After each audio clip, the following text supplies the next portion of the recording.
bike check since I got actually quite a few new parts. Alright, in the front, we got kink lightest bar ends, Corey Martinez dual grips, kink solus bars, which I just painted black, profile acoustic stem, kink foundation forks, kink integrated headset, can't really see it.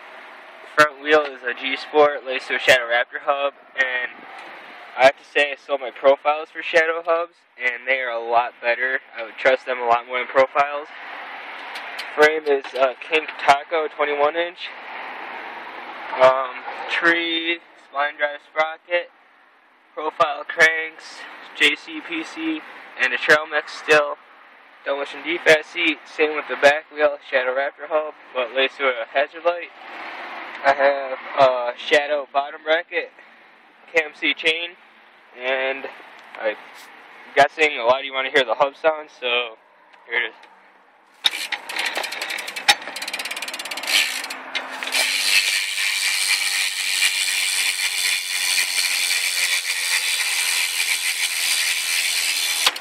Sorry about that, it was kind of hard with one hand, but yeah, I sold my profile minis for Shadow Raptor hubs, and they're a lot better, stronger, feel a lot smoother. So yeah, tell me what you think.